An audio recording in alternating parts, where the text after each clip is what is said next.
Assalamualaikum warahmatullahi wabarakatuh. Saya Krisnendra Raswati dari Prodi Psikologi Universitas Al-Azhar Indonesia ingin mempresentasikan tokoh filsafat Yunani. Selamat menonton. Tokoh-tokoh filsafat Yunani. Tokoh yang dikenal dengan sebutan The King of the Tree. Salah satunya adalah Socrates. Socrates 469 sebelum Masehi sampai dengan 399 sebelum Masehi. Seorang filsuf dari Yunani, salah satu tokoh paling penting dalam filosofi barat. Socrates merupakan generasi pertama dari 3 ahli filsafat besar dari Yunani, selain Plato dan Aristoteles. Biografi Socrates. Beliau lahir dari keluarga sederhana, ayahnya adalah seorang pembuat patung, sedangkan ibunya adalah seorang bidan. Awalnya, ia mengikuti jejak sang ayah untuk turut membuat patung, tetapi ia mengubah haluan hidupnya dari membentuk batu menjadi membentuk watak manusia.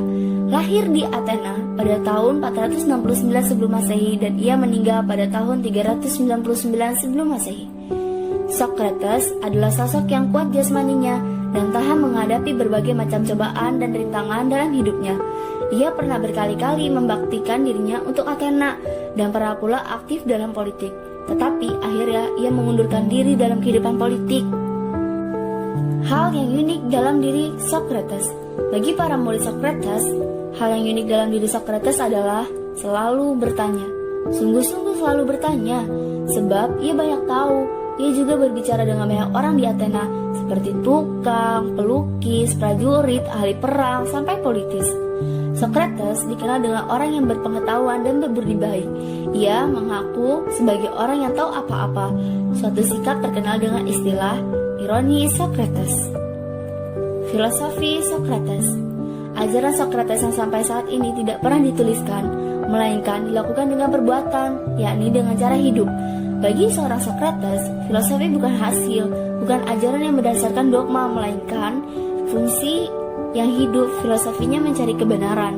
Oleh sebab itu, ia pemikir dan ia tidak mengajarkan, melainkan menolong, mengeluarkan apa yang tersimpan dalam jiwa orang. Baginya, budi adalah tahu, merupakan intisari dari etiknya. Orang yang berpengetahuan dengan sendirinya berbudi baik. Dengan itu nyatalah ajaran etik Socrates selain intelektual juga rasional. Apabila budi adalah tahu berdasarkan timbangan yang benar, maka jahat hanya datang dari orang yang tidak mengetahui, orang yang tidak mempunyai pertimbangan atau penglihatan yang benar. Socrates menjadikan kita untuk berdialog dengan diri kita, berdialog dengan apa yang dilahirkan dari pandangan orang lain, dan berdialog dengan apa yang dilihat dan ditemukan dalam fenomena kehidupan. Etika yang dikemukakannya adalah etika yang ditampilkan dalam kehidupannya, dalam membangun komunikasi pada tataran kehidupan sosialnya. Filsafat Socrates.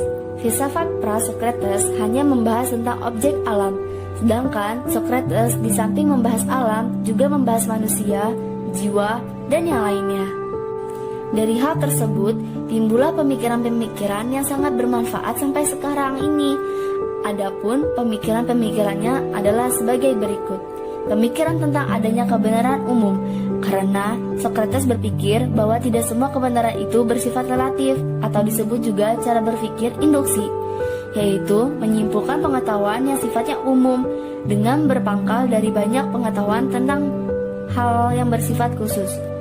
Metode dialektika yang sebenarnya telah diterapkan oleh seorang filsuf bernama Zeno yang merupakan murid dari Parmenides. Meskipun demikian, Socrateslah yang membangun metode ini. Cara kerjanya adalah seperti nama metodenya, yaitu dengan cara bertanya jawab atau berdialog. Metode ini juga disebut dengan meutik atau seni kebidanan.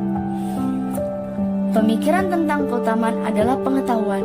Jadi, semua hal yang dikaitkan dengan pengetahuan yang telah ada.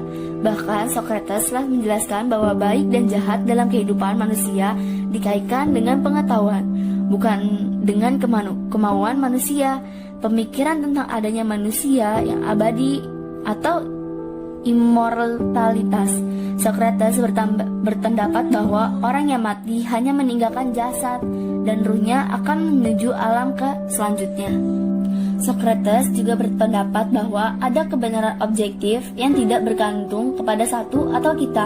Dia menggunakan metode dialektika. Akhir hidup seorang Socrates. Socrates dijatuhkan hukuman mati karena dianggap merusak moral dan menolak hukum serta agama yang ada pada saat itu. Sampai akhirnya ia ditemukan bunuh diri di dalam rumahnya. Itulah sepenggal kisah dari tokoh Socrates, seorang filsafat dari Yunani. Nah, itu tadi sepenggal cerita dari tokoh Socrates. Kurang lebihnya mohon maaf. Wassalamualaikum warahmatullahi wabarakatuh.